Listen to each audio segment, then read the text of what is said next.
ছেলেকে বোর্ডিং এ পাঠাবো। ঠাকুরপো, বাবা আমি বোর্ডিং এ যাব না। আমার সাথে গ্রামে যাবি কুমার? নমস্কার, 24/7 তাজা সমাচারের সমস্ত দর্শককে এবং পাঠকদের জানাই অনেক অনেক শুভেচ্ছা, ভালোবাসা। খুব ভালো থাকুন, stay tuned, all the best. 24/7 ताजा समाचार के पाठकों के लिए मेरी तरफ से हार्दिक शुभकामनाएं। 24/7 ताजा समाचारेর সমস্ত দর্শককে জানাবো অনেক অনেক শুভেচ্ছা। 24/7 ताजा समाचार समस्त দর্শককে জানাচ্ছি আন্তরিক শুভেচ্ছা। Hi, this is Madhur Bhandarkar and आप देख रहे हो 24/7 ताजा समाचार। Best wishes. आकाशार चैनल की सबसे पॉपुलर शो साहित्य शेरा समय की नई सीरीज अनुराधा की शूटिंग जोरों शोरों पर चल रही है। इस सीरीज के निर्देशक सुमन रॉय हैं। अनुराधा में आदित्य बख्शी, प्रीथा चैटर्जी, जीना तरफदार और फाल्गुनी चैटर्जी ने मुख्य भूमिका निभाई है। वहीं साफल्य देवनाथ, तनुश्री भट्टाचार्य और अर्पण दास को अन्य भूमिका में देखा जाएगा। हाल ही में 24/7 ताजा समाचार की टीम ने नरेंद्रपुर में लगाई गई शूटिंग सेट का दौरा किया। तो आइए सुनते हैं इस सीरीज के बारे में बातचीत करते हुए किसने क्या कहा।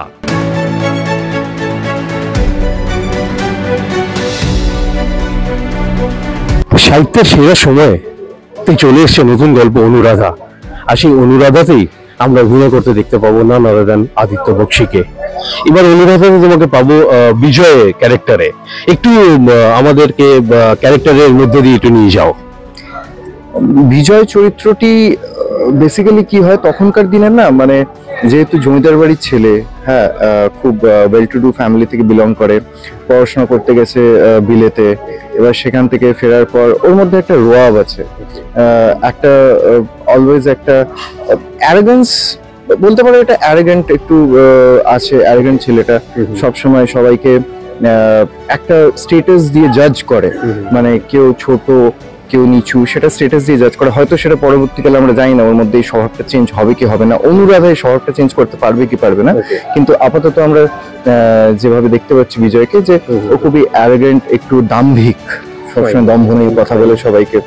তো এরকম ভাবে চরিত্রটি যাচ্ছে। এবং কিন্তু ওর যে সব থেকে সফট কর্নার, মনের যে সব থেকে কাছের জায়গা হলো যে ওর ছেলে, বিজয়ের মাহারা ছেলে, যেহেতু বউয়ের প্রতি কোনো কর্তব্য পালন করতে পারেনি, কারণ 8 বছর বিলেতে থেকেছে। সেখান থেকে থাকার পরে এখানে যখন এসেছে তার ইতিমধ্যে বউ মারা গেছে। তো এবার এসে দেখছে মাহারা ছেলেটি বড় হয়েছে, কিন্তু সেভাবে ওকে মানে লালন পালন করা হয়নি। ওকে এখনো অনেক রকম ভাবে ট্রেন করতে হবে, শিক্ষা দিতে হবে। হ্যাঁ, এবার কি করে একটা বাবা মা হারা সন্তানকে বড় করবে, কি করে ওকে যত্ন করবে, ওর যে ইমোশনস গুলো। এবার কি হয় না, আমরা তো মানে ছেলে আর পুরুষ আর মহিলার মধ্যে একটা ডিফারেন্স থাকে। একটা ছেলেকে বড় করার মধ্যে যেহেতু যে মায়ের কাছ থেকে যে স্নেহটা, সেইটা একটা বাবার কাছ থেকে ছেলেটা পাবে কি পাবে না, সেটাকে কিভাবে বাবাটা হ্যান্ডেল করবে। ছোটখাটো বিষয়ে বাবাটা রেগে যাচ্ছে, মাথা গরম করে ফেলছে। এবার ও তো এমনি দাম্ভিক প্রকৃতির। এবার ছেলেকে প্রচন্ড মন দিয়ে ভালোবাসে, মানে ছেলে মানে হৃদয়ের অর্ধেক পার্ট হচ্ছে ছেলে। মেঘে ঢাকা তারার পর পৃথাকে আবার দেখা যাবে আদিত্যর সাথে। হ্যাঁ, খুব ফেমাস জুটি, আপনারা সবাই দেখেছেন এবং পছন্দ করেছেন। এবার ওকে দেখা যাবে অনুরাধাতে। হ্যাঁ, মেইন ক্যারেক্টার ওই প্লে করছে। Pritha, what kind of research was involved into ইট? কেননা এটা একটা ঐতিহাসিক ক্যারেক্টার। শরৎচন্দ্র বাবু মানে খুবই ইনোভেটিভ ওয়েতে লিখেছিল, যেটা সমসাময়িক আজকের ডেটে, রাইট? কি বলবে? শরৎচন্দ্র চট্টোপাধ্যায় যে ওনার লেখাগুলোর সাথে আধুনিক যুগের কালচারের অনেক মিল পাওয়া যায়, ওই জন্য আমাদের রিলেট করতে অনেকটা সুবিধা হয়। তার উপরে ডিরেক্টর আছেন, আমাদের ইপি আছেন, তারা আমাকে ভীষণ ভাবে হেল্প করেছেন। ওনার গল্পটা পড়েছি, সেটার অনুপ্রেরণায় এখানে সিরিয়ালের ক্ষেত্রে কিছু একটু আধটু চেঞ্জ, তো যেহেতু টিভি অ্যাডাপ্টেশন, হ্যাঁ, সেটা সেইটুকু চেঞ্জ করাই হয়। কিন্তু সবটা মিলিয়ে তার উপরে নিজের যতটা আর কি কি বলবো, গল্প পড়ে নিজের একটা আইডিয়াস থাকে, ডিরেক্টরের সাথে আলোচনা করা, পুরোটাই এই সমস্ত প্রসেসের মধ্যে দিয়েই চলছে। দুদিন টেলিকাস্ট হয়েছে, দর্শক খুবই পছন্দ করছেন, মানে কি বলবো, শুধু ভালো না, তার খুব ভালো রিভিউ আসছে, সবাই খুব খুব প্রশংসা করছে আমাদের পুরো সিরিয়ালের। তো আমার খুব ভালো লাগছে, আমি ব্লেসড। আমরা এই মুহূর্তে তনুশ্রীকে পেয়ে গেছি। তনুশ্রী এখানে একটা নেগেটিভ ক্যারেক্টার প্লে করছে, প্রভাবতী যার নাম। এরকম একটা ঐতিহাসিক ক্যারেক্টার যেটা শরৎবাবু মানে এমন ভাবে লিখেছেন যেটা সমসাময়িক হয়ে উঠেছে, এটা আমরা আগেও কথা বলেছি এটা নিয়ে। তো কতটা এই রোলটা চ্যালেঞ্জিং তোমার কাছে? হ্যাঁ, আমার কাছে চ্যালেঞ্জিং বলতে প্রথমত বলি, প্রভাবতী চরিত্রটি ইন এন্ড আউট একটা নেগেটিভ চরিত্র, এবং এই চরিত্রটা এমন একটা চরিত্র যে সবাইকে ম্যানিপুলেট করছে। মানে বাড়ির এক একজন সদস্যের সাথে এক এক রকম তার ব্যবহার। মানে এই যে সব সময় কূটনৈতিক চাল চালছে বা কূটনীতি পরায়ণ সেরকমটা নয়, এই বাড়ির এক একজনের সাথে কিন্তু এক এক রকম। যেমন বিজয়ের সাথে ভীষণ মিষ্টি স্বভাবের, হেসে কথা বলছে, তার সাথে কোনো রকম নেতিবাচক সে দিক দেখাচ্ছে না। আবার তার হাজবেন্ডের সাথেও একটা ভীষণ সুসম্পর্ক, মানে তারা দুজনেই কিন্তু মেড ফর ইচ আদার, মানে কূটনীতি করছে মানে দুজনে একসাথে করছে। কিন্তু এই চরিত্রটা হচ্ছে মোল্ড করছে সবাইকে, সম্পত্তির জন্য এ যতটা নিচে নামা যায় সবাইকে মোল্ড করে সে ততটা নিচে নামতে পারে, এরকম একটা চরিত্র। আমার বলতে গেলে আমার 11 বছরের ক্যারিয়ারে আমাকে খুব একটা লোকজন নেগেটিভ চরিত্র দেখেনি এত দিন অবধি। খুব পজিটিভ, খুব শান্ত শিষ্ট এরকম একটা মেয়ের চরিত্র দেখেছে। আমি এই নিয়ে আমার 3 নম্বর প্রজেক্ট, আমার নেগেটিভ কাজ, কিন্তু এই নেগেটিভ মানে এটা একটা নেগেটিভ লিড যেহেতু প্রচন্ড ভাবে ইনভলভ সবকিছুতে, এইরকম চরিত্র এটা আমার প্রথম। ফলে আমার ইনভলভমেন্টটাও এখানে অনেকটা বেশি, এবং আমার করতেও ভালো লাগছে যেহেতু অনেকগুলো শেডস রয়েছে চরিত্রটায়।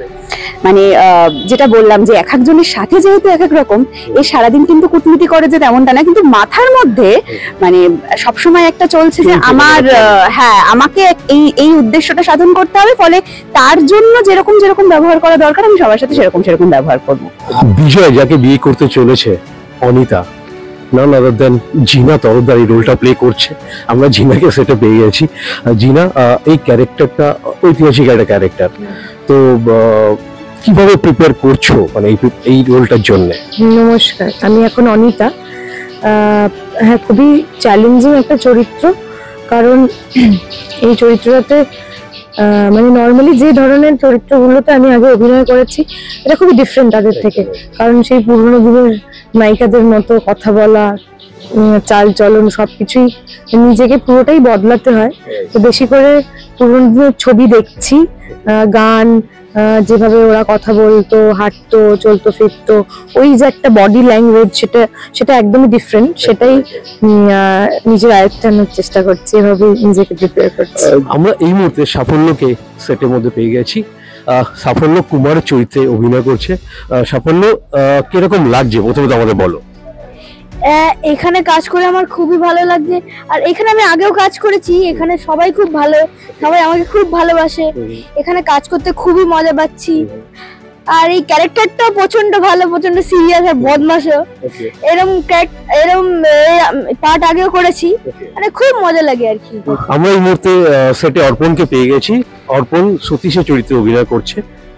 আমরা জানবো যে এই চরিত্রটা কিভাবে যাচ্ছে এই অনুরাধা সিরিজে। লাইক আজকেই আমার প্রথম এন্ট্রি হচ্ছে।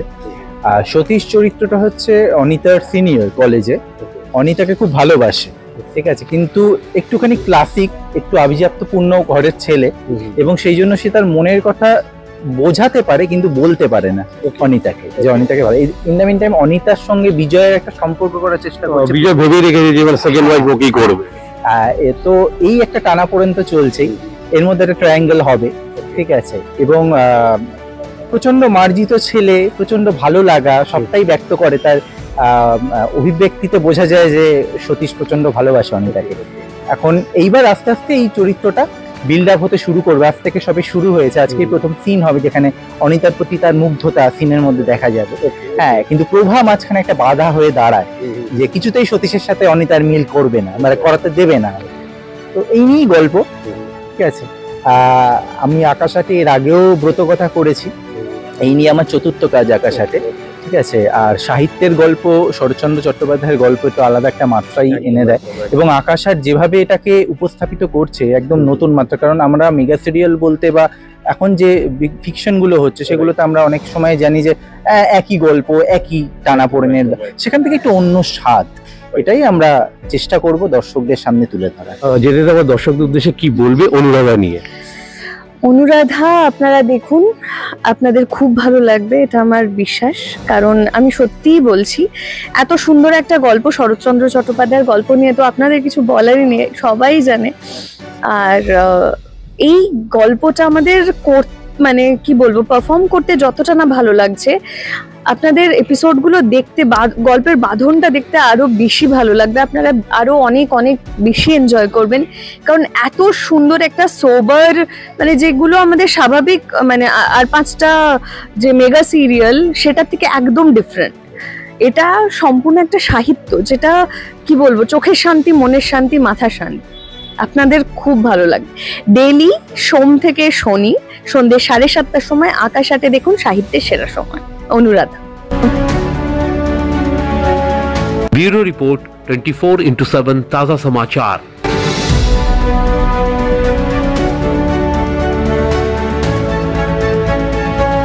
Exclusive jewellery collection DTC London द्वारा best showroom award winner RR Agarwal jewellers, Kolkata Jaipur के बाद अब रौरकेला में भी RR अग्रवाल ज्वेलर्स, रिश्ता भरोसे का। 24/7 ताजा समाचाরের সকল দর্শকদেরকে আমার পক্ষ থেকে অনেক অনেক শুভেচ্ছা।